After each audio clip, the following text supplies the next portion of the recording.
नमः परम कल्याण, नमः परम मंगल, वासुदेवाय शांताय यदुनाम पतये नमः। आज आपल्या मनोपासना निरूपण मालिकेचा शेवटचा दिवस आहे। गेले महिनाभर सुरू असलेली ही निरूपण मालिका एक विशिष्ट विषय तुमच्यापर्यंत पोहोचवण्याच्या उद्देशाने सुरू केली गेली। जो विषय पूर्णपणे नवीन होता, एकूणच आपल्या जीवनाचा आयुष्याचा विचार करत असताना त्याच्याशी निगडीत काही जे संदर्भ असतात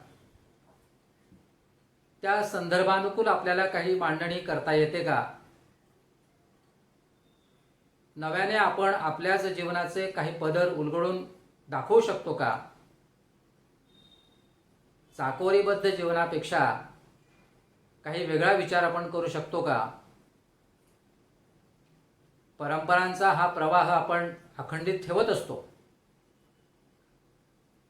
त्या प्रवाहामध्ये उपासनांच्या मार्गाने, साधनेच्या माध्यमातून किंवा आध्यात्मिक वेगवेगळ्या उपक्रमातून आपण एक अवगाहन करत असतो आणि एका विशिष्ट जीवन मूल्यांचा आधार घेऊन आयुष्य आपलं समृद्ध करण्याचा, यथार्थ करण्याचा आपला सर्वांचा प्रयत्न असतो। यापूर्वी सांगितलंच होतं की आपल्या संस्कृतीने आखून दिलेली ही जी काही व्यवस्था आहे, ज्यामध्ये सण वार, व्रतवैकल्य किंवा वेगवेगळ्या साधना उपासनांचे जे मार्ग आहेत, याचा अंतिम उद्देश आपल्या जीवनाची यथार्थता तपासून पाहणं किंवा जीवन जगत असताना किंवा आयुष्य व्यतीत करत असताना एक काहीतरी ध्येय समोर ठेवायचं, उद्दिष्ट समोर ठेवायचं आणि त्याच्या अनुषंगाने काही वेगळी फलनिष्पत्ती आपल्या पदरात पडते का याचा अनुभव घेत राहायचा, अशी सगळी ती रचना आहे। कुठलाही सणवार घ्या, कुठलाही व्रतवैकल्य घ्या, उपासना पद्धती घ्या, उद्देश हाच असतो की आपण त्याला परमेश्वर प्राप्ती करून घेणं, ईश्वराचा अनुग्रह मिळणं वगैरे वगैरे असं आपण त्याला नावं देत असतो। पण हे सगळं आकलन कुठल्या माध्यमातून होणार आहे, ईश्वर प्राप्ती झाली किंवा न झाली हे कुठल्या माध्यमातून आपल्याला कळणार आहे,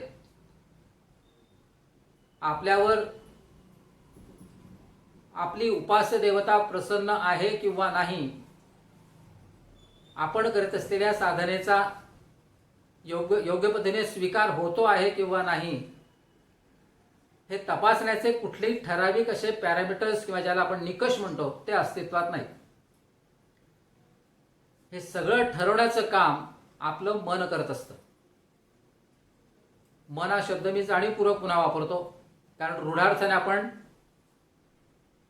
मनाच्याच माध्यमातून अनेक गोष्टी तपासत असतो, जाणून घेत असतो, आकलन करून घेत असतो। परंतु काही ठिकाणी हे सगळं तपासण्याचं काम बुद्धीही करत असते, परंतु नित्यनेमाने बुद्धी आणि मन यांच्या कामांची किंवा त्यांच्या वृत्ती प्रवृत्तींची जी काही लक्षणं किंवा व्यवस्था आहे ती आपल्याला तितक्या स्पष्टपणे विभागता येत नाही।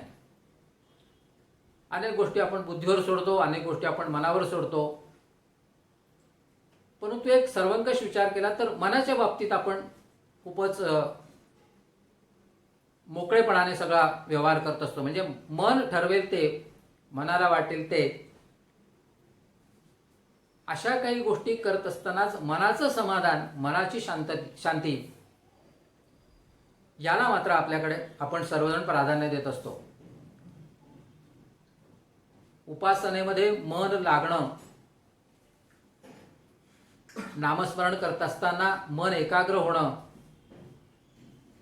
अभ्यासामध्ये मन लागणं, वेगवेगळ्या कामांमध्ये मन लागणं, मनासारखी कामं होणं, असे जे आपण शब्द प्रयोग करतो त्यातली अनेक कामं आपण बुद्धीच्या माध्यमातून करत असतो. पण परंपरेने आपल्याला हे मन हा शब्द वापरण्याची सवय झालेली आहे. आणि कुठेतरी मग मनाची जी काही एक निश्चित अवस्था आहे किंवा त्याचं जे काही स्वरूप आहे ते आकलन झालं नाही किंवा होत नसतं. करतो आपण सगळं मनासाठी आणि ते जोखतो सुद्धा मनाच्या माध्यमातून.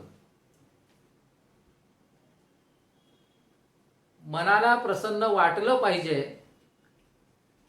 अशी कृती जेव्हा आपल्याकडनं घडते किंवा घडावी यासाठी आपण प्रयत्न करतो, तेव्हा मग हे मन नेमकं काय आहे, कसं आहे,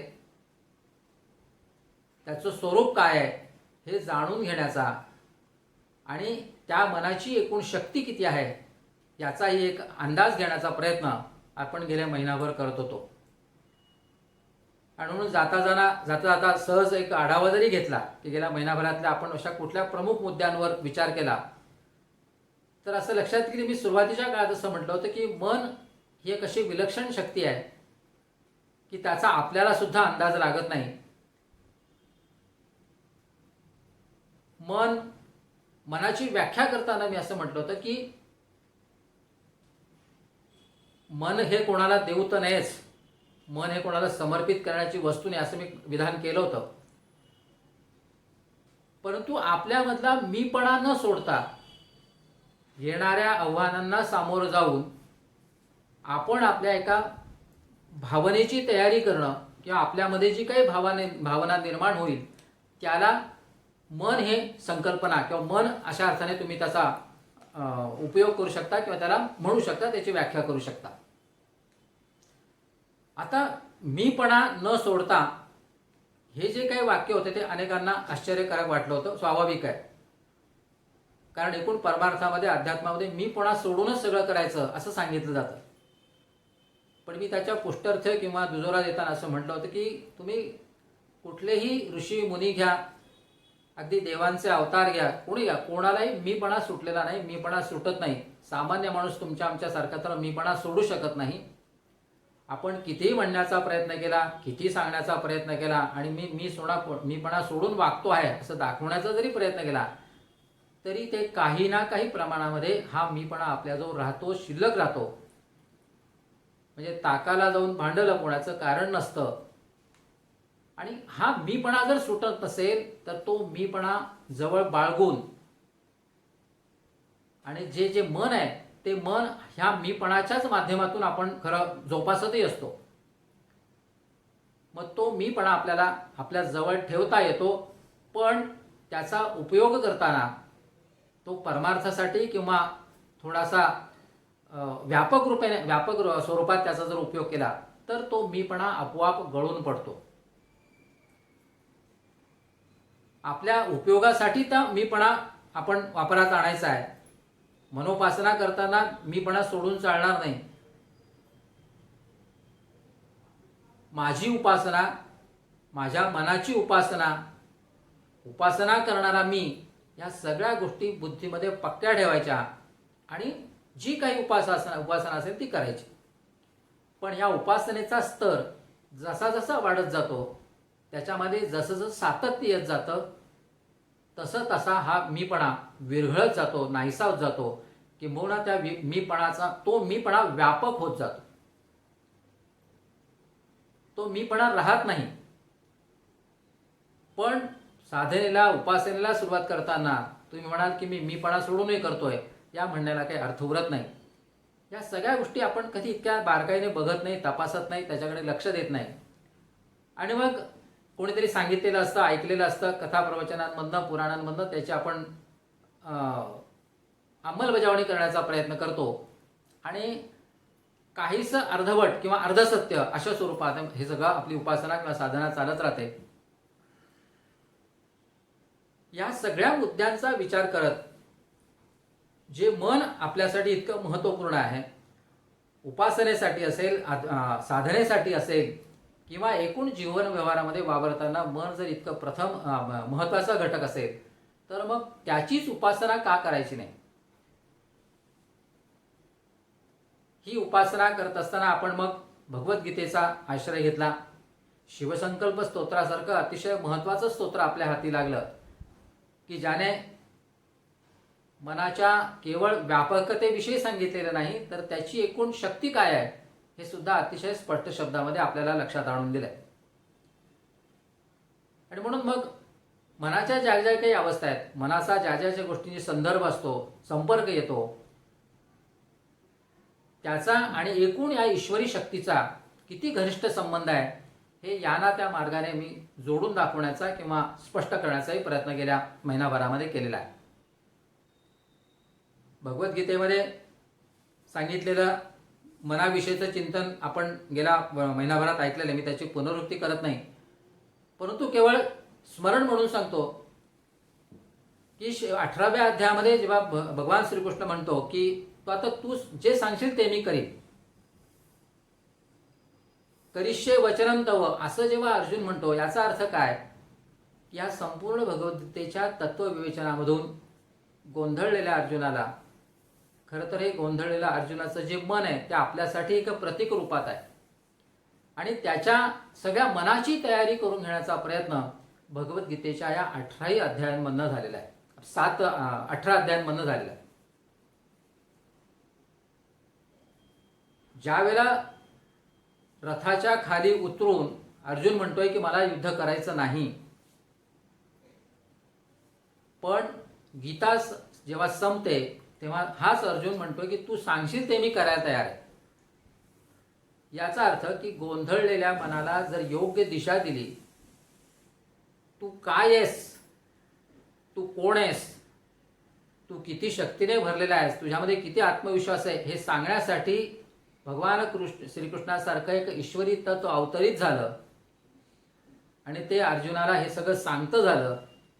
त्यातनं अर्जुनाच्या बुद्धीची नव्हे तर खऱ्या अर्थाने मनाची तयारी झाली आणि तो श्रीकृष्णाला म्हणाला की आता तू जे सांगशील मी ते करीन. हे जे काही परिवर्तन आहे,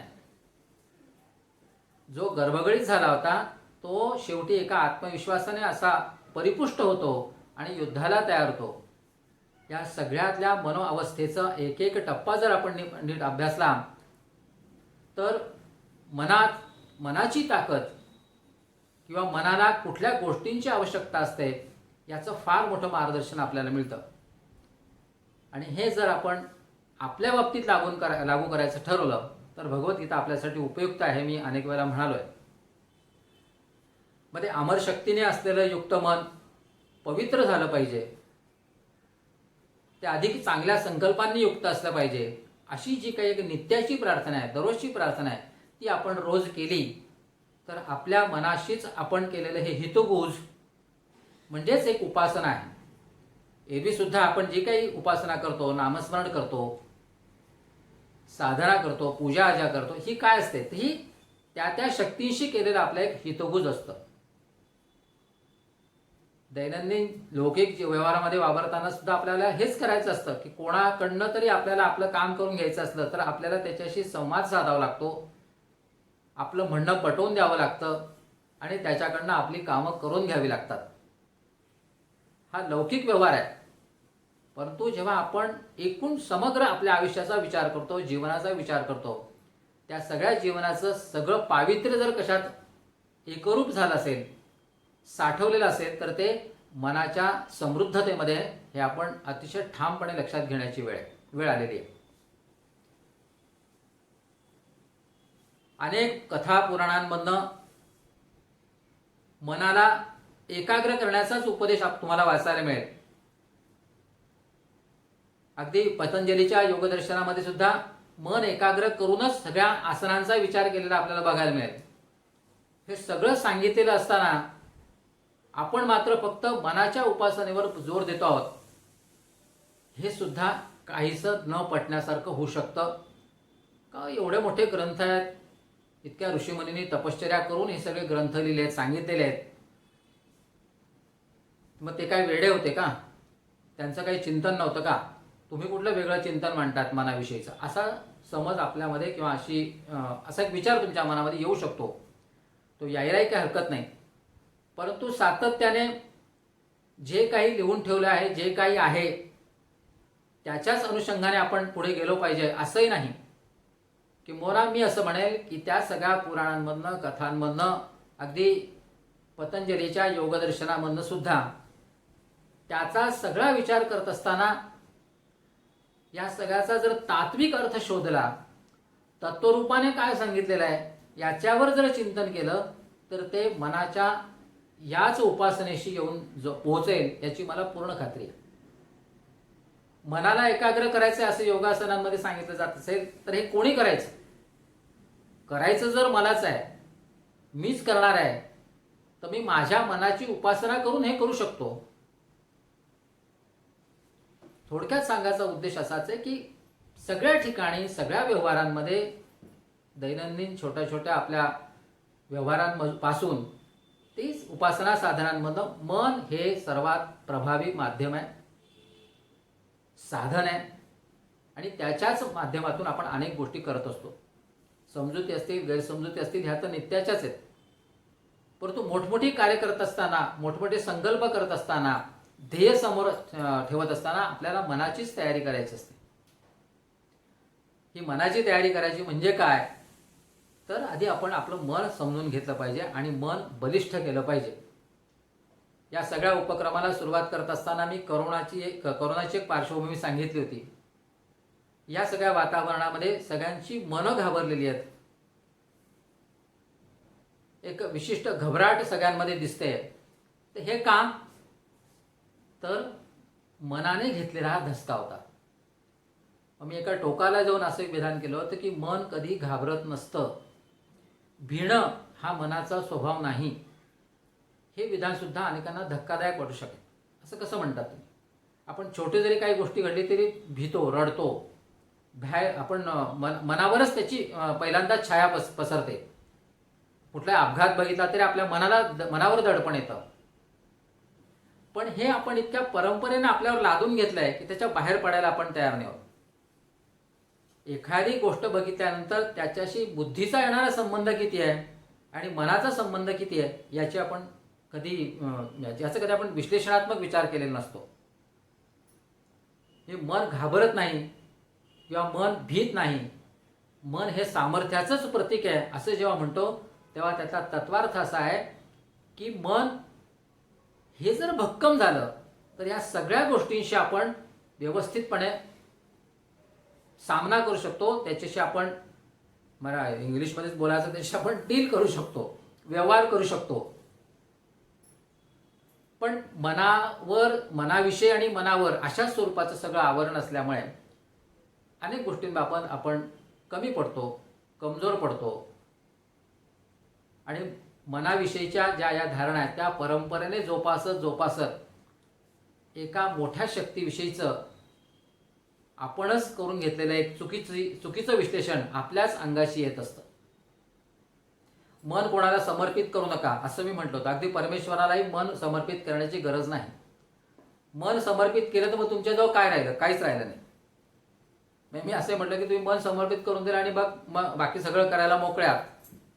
असं काही मन समर्पित वगैरे काही होत नसतं. मन आपल्याजवळच ठेवायचं असतं. मन आपल्याजवळ ठेवूनच सगळं करायचं असतं. आणि म्हणून मनोपासनेमध्ये मन सतत आपल्याबरोबर ठेवून कुठेही केव्हाही ही मनोपासना आपल्याला करायची असते, केली पाहिजे आपण. कारण आपण मनाला ईश्वर रूप दिलेलं आहे. मनासारखी अतिशय दिव्य देणगी आपल्याला परमेश्वराने दिली आहे. आणि त्या मनाची उपासना करून आपण परमेश्वराची उपासना तर करणारच आहोत. परमेश्वराची पर्यायाने त्या एका दिव्य शक्तीचीच आपण उपासना करणार आहोत.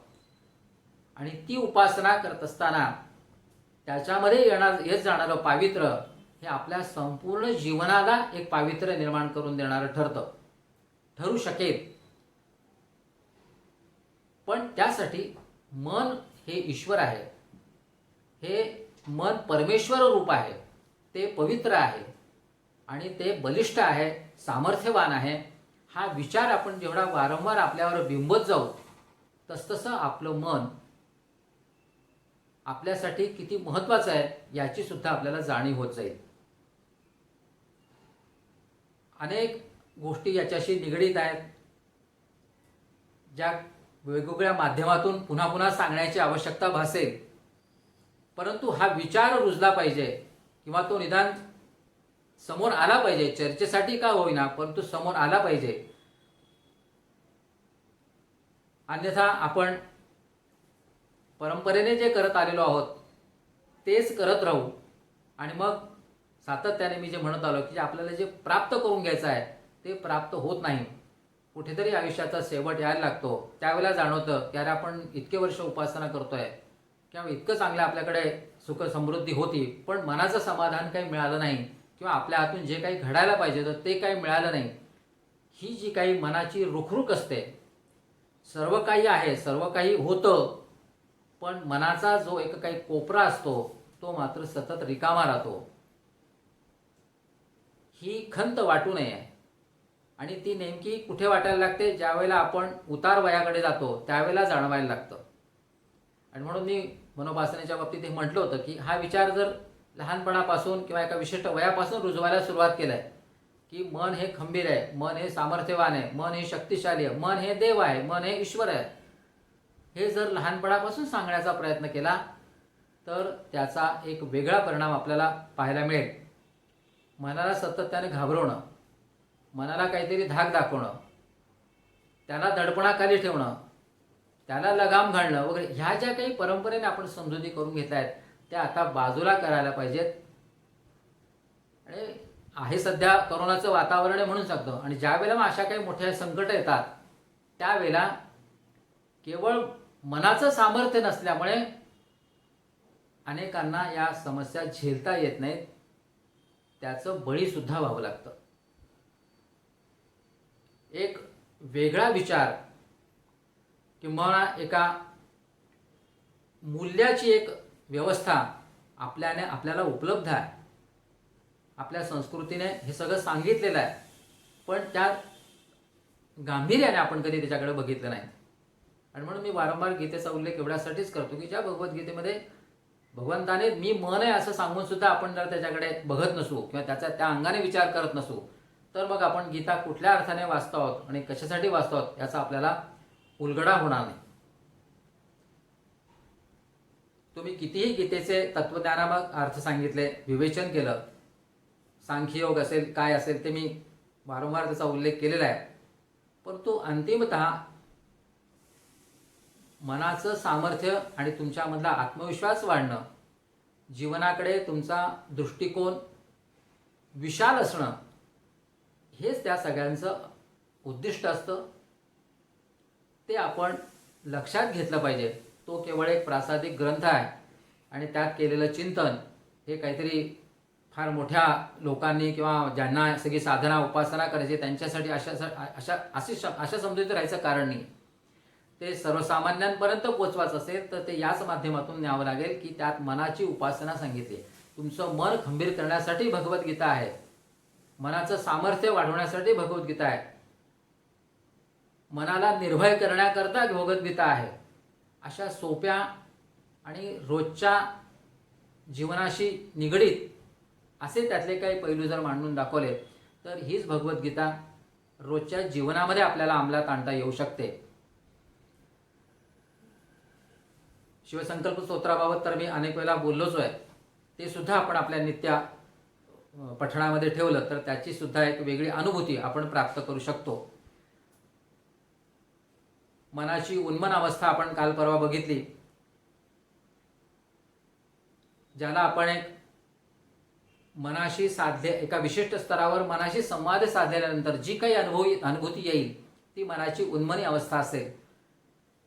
अनेक संतांना, मोठमोठ्या साधकांना ही साधली आणि त्यांची मन उन्मन झाली. मग तुम्ही त्याचा अभ्यास करायचा किंवा आकलन करायचा हा प्रत्येकाचा विषय आहे, परंतु जीवनात आपल्याला मिळालेलं हे आयुष्य हे किती वैशिष्ट्यपूर्ण आहे.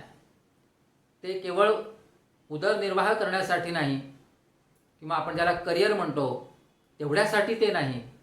तो सगळा एक उपकरण भाव फक्त आपल्यामध्ये पाहिजे की हे मला करायचं आहे पण हे सगळं जसं मी पहिल्या दिवशीच म्हणालो की पूजा करताना जशी उपकरणं लागतात तशी ही सगळी नोकरी चाकरी उद्योग धंदा शिक्षण हे सगळं पाहिजे.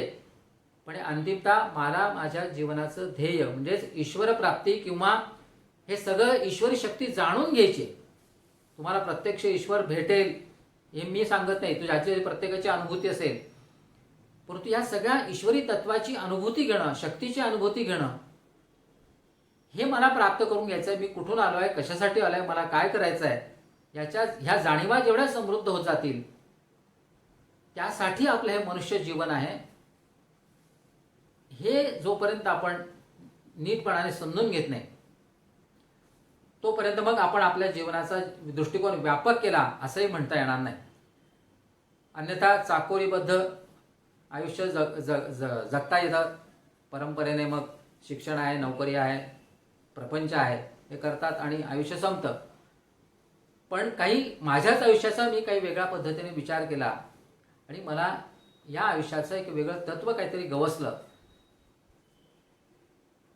प्रदीर्घ आयुष्य मिळालेलं असतं त्या आयुष्यातलं एक सत्य म्हणा किंवा वस्तुस्थिती म्हणा आपल्याला कळली आणि त्यातनं आपल्याला एक जे समाधान मिळतं ते खूप मोलाचं असतं.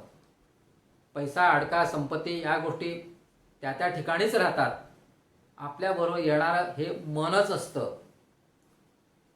तुम्ही याच्यात आणखी तात्विक विश्लेषणामध्ये जाऊ शकता. आत्मा येतो का शरीर जातो का, शरीरही येत नाही, आत्मा तर निघून जातो. पण शेवटच्या क्षणी जो तुमच्या मनामध्ये जो विचार असेल तो तुमच्या पुढच्या गतीसाठी उपयुक्त असतो. हे सगळ्यांनीच सांगितलंय, भगवद्गीतेने सांगितलंय. मग मनामध्ये जर तो विचार यायचा असेल, चांगला विचार यायचा असेल किंवा मनामध्ये जो विचार असेल तो तुम्हाला पुढचा जन्म चांगला देणारा असेल, अशी जर सगळी सिद्धांतरूप मांडणी असेल तर मग त्या मनाचीच उपासना मी आतापासून केली पाहिजे. त्या मनालाच मी आतापासून सवय लावली पाहिजे की तू पवित्र राहा, तू माझाच ईश्वर आहे. आणि हाच ईश्वर जर शेवटच्या क्षणी मनाच्या उपासनेनं माझ्यापुढे उभा राहिला तर माझ्या आणखीन पुढच्या आयुष्यासाठी कितीतरी मोठी संचित मी बरोबर घेऊन जाऊ शकेल हे आपण जाणून घेतलं पाहिजे. उपासनेचे अनेक मार्ग आहेत, साधनांचे मार्ग आहेत. त्यात ही मनोपासना जोडली तर आपण अनाठही जे भरकटत असतो ते भरकटणं थांबू शकेल. एकाच दिशेने आणि अधिक विचारपूर्वक ती उपासना होऊ शकेल आणि आपल्याला जे काही आपण ध्येय समोर ठेवलेलं आहे त्या ध्येयप्राप्तीचा एक परमोच्च आनंद, ज्याला मी परमानंद म्हटलेला आहे, तो आपल्याला प्राप्त करता येऊ शकतो. अशा सगळ्या एका वेगळ्या वैशिष्ट्यपूर्ण मांडणीतून या मनोपासनेचा हा उपक्रम आपण गेले महिनाभर राबवला. मी कुठलाही दावा करणार नाही, मी काही त्यातला फार मोठा अभ्यासक नाही, परंतु एवढं खात्रीपूर्वक सांगेल की कारण हे सांगण्यामागचं खात्रीपूर्वक सांगतो याच्यासाठीच की सुदैवाने काही थोडीशी आध्यात्मिक परंपरा लाभल्यामुळे आणि पत्रकारितेसारख्या क्षेत्रात वावरल्यानंतर समाजातल्या अनेक घटकांशी संबंध येत गेलेला असल्याने जे काही एकूण समाजचित्रण बघायला मिळालं, व्यक्तींचे स्वभाव बघायला मिळाले, त्यामधनं असं स्पष्टपणाने दिसतं की या सगळ्या गोष्टी करत असताना मूलभूत काय आहे, ते मूलभूत जर काही जे असेल तर तेच आपण शोधलं पाहिजे आणि त्याच्याशीच आपलं संधान साधलं पाहिजे. त्याच अनुसंधानातून आपल्याला जीवनाविषयीचा एक वेगळा आनंद किंवा जीवनाचाच एक वेगळा अनुग्रह आपल्याला प्राप्त करता येऊ शकतो. हे जाणवत गेलं त्या कुठल्या तरी मननातून किंवा अभ्यासातून हे विशेषत्वाने घडत गेलं. आणि म्हणूनच म्हणजे आमच्या पत्रकारितेच्या भाषेत सांगायचं तर आम्हाला आधी ते मूळ कशात हे शोधायची सवय असते. कुठली घटना घडली, ती का घडली, कशामुळे घडली, त्याचं मूळ शोधणं हे साधारणपणे पत्रकारितेचं एक मानलं जातं, एक महत्त्वाचं लक्षण मानलं जातं. सगळी जीवनच आपल्याला जरा दिलेलं आहे तर त्या जीवनाचं मूळ शोधणं हे देखील आपलं प्रत्येकाचं कर्तव्य ठरतं. आणि म्हणून मी ते गंगेचे उदाहरण दिले होते की विशाल गंगेचं रूप पाहिल्यानंतर आपल्याला लागलीच गंगोत्रीची आठवण होते की याचं हिची उगम कुठे हे शोधला पाहिजे. मग तिच्याविषयी आकर्षण निर्माण होतं. तसंच ह्या आपल्या जीवनाचं जी काही विशालता आहे, व्यापकता आहे, ती लक्षात घेऊन जाणून आपलं मूळ काय आहे ते मूळ शोधायचं. आणि ते मूळ शोधत असताना जर मला जी काही साधना करायची आहे, जे ध्येय गाठायचं आहे, जे उद्दिष्ट गाठायचं आहे, ते जर माझ्या मनाशी निगडीत असेल आणि तेच मन मला उपासनेसाठी उपयुक्त ठरणार असेल, ही मनोपासना ही आपल्यासाठी अतिशय महत्त्वाची ठरते. मला अपेक्षा आहे की आपल्याला हा सगळा महिनाभराचा उपक्रम आवडला असावा. एकूण तुमच्या प्रतिसादावरनं तो बऱ्यापैकी सांगण्याचा आणि तुम्ही जाणून घेण्याचाही प्रयत्न केलेला आहे, त्याबद्दल सर्वांनाच धन्यवाद.